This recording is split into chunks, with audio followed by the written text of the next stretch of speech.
I got so much motherfucking design on right now. Break it down, bring it back, make it clap. I got 3 old thoughts, new block, where that day. Bitches on my line, and you know they come straight. Hold up, what it not, 45, scope it cash like whoa. How you fucking with these hoes up? Assalamualaikum warahmatullahi wabarakatuh.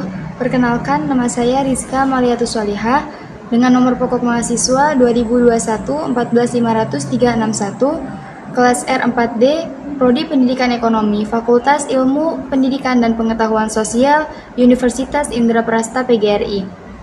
Sebelumnya di sini saya akan memberikan atau berbagi sedikit ilmu dengan judul pengangguran. Nah, di sini kita akan membahas seputar definisi pengangguran, jenis-jenis pengangguran, kelompok pengangguran, penyebab pengangguran, serta bagaimana merencanakan pertumbuhan kesempatan kerja.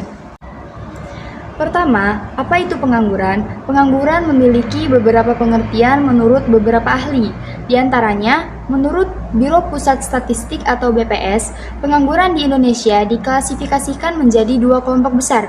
Yang pertama ada pengangguran terbuka. Pengangguran terbuka adalah seluruh angkatan kerja yang mencari kerja, baik para pekerja baru atau first time job maupun mereka yang sebelumnya pernah bekerja.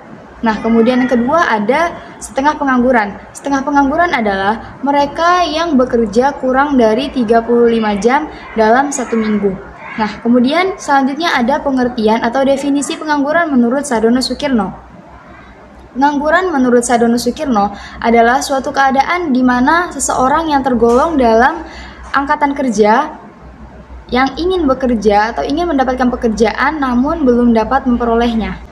Sehingga pengangguran dapat didefinisikan sebagai suatu keadaan di mana seseorang ingin dan dapat bekerja, tetapi mereka tidak dapat mencapai pekerjaan yang sesuai dengan tingkat upah yang berlaku. Kemudian ada beberapa istilah yang berkaitan dengan pengangguran. Di antaranya ada tingkat partisipasi angkatan kerja atau TPAK, yang artinya persentasi populasi orang dewasa yang berada dalam angkatan kerja. Kemudian ada rate unemployment atau tingkat pengangguran, yang artinya persentase angkatan kerja yang tidak bekerja. Yang kedua, mari kita belajar mengetahui jenis-jenis pengangguran. Pengangguran itu dapat dikelompokkan menjadi 5 jenis pengangguran berdasarkan faktor penyebabnya. Di antaranya yang pertama ada pengangguran struktural, yaitu pengangguran yang terjadi akibat ketidaksesuaian antara jenis pekerjaan dengan kapabilitas atau kemampuan dari pekerja. Contohnya, pada masa revolusi industri saat ini, di mana tenaga kerja beralih ke tenaga kerja yang mampu untuk menjalankan mesin, sehingga para pekerja yang tidak memiliki kemampuan untuk menjalankan mesin menjadi menganggur. Kemudian ada pengangguran friksional atau pengangguran normal, di mana pengangguran ini pasti ada meskipun dalam kondisi full employment. Nah, pengangguran ini terjadi akibat adanya proses rekrutmen pekerja yang membutuhkan waktu untuk mendapatkan pekerjaan, atau bisa juga disebabkan oleh para pekerja yang keluar dari tempat kerjanya karena ingin mendapatkan pekerjaan yang sesuai dengan apa yang diinginkannya. Yang terakhir ada pengangguran teknologi. Pengangguran teknologi yaitu pengangguran yang disebabkan oleh perubahan tenaga manusia menjadi tenaga mesin. Contohnya, mengolah sawah yang tadinya dikerjakan oleh beberapa orang, kemudian diganti menjadi penggunaan traktor, sehingga beberapa buruh tani menjadi menganggur. Selanjutnya kita akan membahas mengenai kelompok pengangguran. Seseorang bisa dikatakan pengangguran dengan 4 alasan berikut. Yang pertama, baru saja memasuki angkatan kerja atau baru pertama kali mencari pekerjaan, atau bisa juga orang yang termasuk angkatan kerja kembali setelah tidak mencari kerja lebih dari 4 minggu. Yang kedua, orang yang keluar dari pekerjaannya untuk mencari pekerjaan dan terdaftar sebagai pengangguran ketika sedang mencari pekerjaan. Yang ketiga, orang yang mungkin diberhentikan sementara. Penangguhan sementara lebih dari 7 hari dan dilakukan oleh pemberi kerja. Yang keempat, ada para pekerja dapat kehilangan pekerjaan, baik diberhentikan atau di PHK, maupun karena perusahaan bangkrut. Secara esensial, terdapat 3 sebab seseorang keluar dari kelompok pengangguran. Yang pertama, seseorang direkrut dan mendapatkan pekerjaan baru. Yang kedua, seseorang yang pernah diberhentikan kemudian dipanggil lagi oleh atasannya. Dan yang ketiga, pengangguran yang berhenti mencari kerja atau secara definisi keluar dari angkatan kerja. Selanjutnya kita akan membahas mengenai penyebab pengangguran. Tingkat pengangguran alamiah mengacu pada pengangguran normal yang terjadi dalam suatu perekonomian. Di sini kita akan membahas mengenai penyebab pengangguran alamiah dalam sebuah perekonomian. Di antaranya diakibatkan oleh proses pencarian kerja, peraturan upah minimum, serikat pekerja, dan upah efisiensi.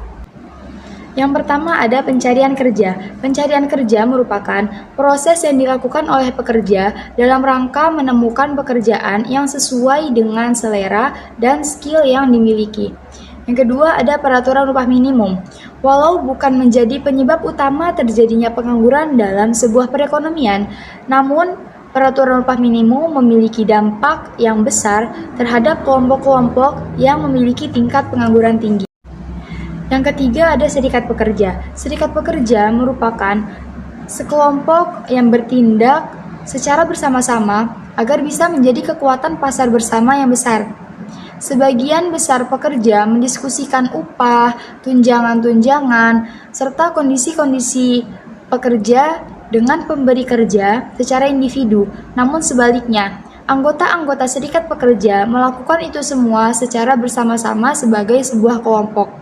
Nah, yang keempat ada upah efisiensi. Upah efisiensi merupakan upah di atas tingkat equilibrium yang diberikan oleh perusahaan kepada para pekerja dengan tujuan untuk meningkatkan produktivitas pekerja. Menurut teori ini, pekerja akan lebih efisien atau lebih produktif ketika upah yang diberikan itu di atas tingkat equilibrium. Ada beberapa jenis teori upah efisiensi, di mana setiap jenisnya akan menjelaskan alasan mengapa perusahaan ingin membayar upah yang lebih tinggi. Yang pertama, kesehatan pekerja. Jenis teori upah efisiensi yang pertama ini berfokus pada kaitannya antara upah dengan kesehatan pekerja. Pekerja memperoleh gaji atau upah yang lebih tinggi akan mengkonsumsi nutrisi yang lebih banyak. Nah, dengan demikian akan menjadi pekerja yang lebih produktif dan sehat.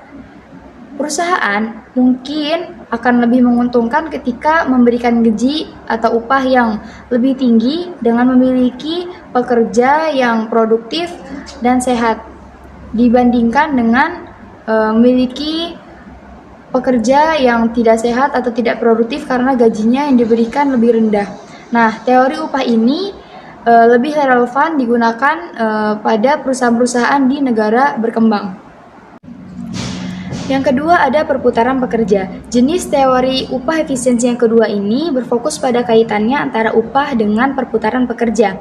Pekerja berhenti bekerja dikarenakan beberapa alasan, misalnya pindah ke kota lain, pindah ke perusahaan lain, keluar dari angkatan kerja, dan sebagainya. Frekuensi perputaran kerja ini tergantung pada insentif-insentif yang dihadapi oleh pekerja, yaitu manfaat terus bekerja versus manfaat berhenti bekerja. Nah, semakin tinggi upah yang dibayar perusahaan kepada pekerja, maka semakin rendah juga kemungkinan pekerja untuk berhenti bekerja. Jadi, perusahaan dapat mengurangi perputaran pekerja atau worker turnover dengan memberikan upah yang lebih tinggi. Yang ketiga ada kerja keras pekerja. Jenis teori upah efisiensi yang ketiga ini berfokus pada kaitan antara upah dengan kerja keras pekerja. Perusahaan dengan memberikan upah di atas equilibrium akan menjadikan pekerja lebih setia. Perusahaan memberikan insentif kepada pekerja untuk mencurahkan segala upaya dan pikiran mereka semaksimal mungkin. Yang keempat ada kualitas pekerja. Jenis teori upah efisiensi keempat ini berfokus pada kaitan antara upah dengan kualitas pekerja. Saat merekrut pekerja-pekerja baru, perusahaan tidak bisa secara tepat mengukur kualitas dari para pekerja.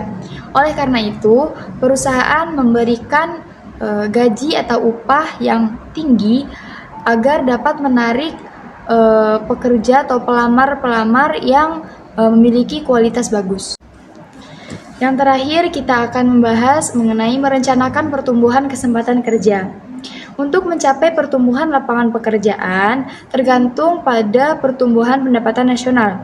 Oleh karena itu, pemerintah harus melakukan upaya untuk mendorong investasi, salah satunya dengan the rules of the games dan law enforcement secara tepat, tegas, dan kondusif. Perkembangan revolusi industri 4.0 mau tidak mau memaksa perusahaan untuk beradaptasi dengan kecanggihan teknologi, sehingga terjadi penurunan penggunaan tenaga kerja karena beberapa tugas manusia telah tergantikan oleh mesin-mesin yang canggih. Maka yang dilakukan oleh pemerintah selanjutnya adalah mendorong munculnya berbagai startup seperti Grab, Gojek, dan sebagainya. Juga e-commerce seperti Lazada, Tokopedia, Shopee, dan sebagainya. Juga berbagai industri kreatif yang telah terbukti mampu memperluas dan membuka kesempatan kerja dan juga menjadi sumber pendapatan atau sumber penghasilan masyarakat. Nah, nantinya kebijakan penurunan tingkat pengangguran akan bermuara pada peningkatan kewirausahaan dan pengembangan UMKM. Sekian penjelasan materi dari saya mengenai pengangguran. Kurang lebihnya mohon maaf. Semoga apa yang saya sampaikan dapat menambah pengetahuan dan wawasan teman-teman semua. Saya akhiri, wassalamualaikum warahmatullahi wabarakatuh.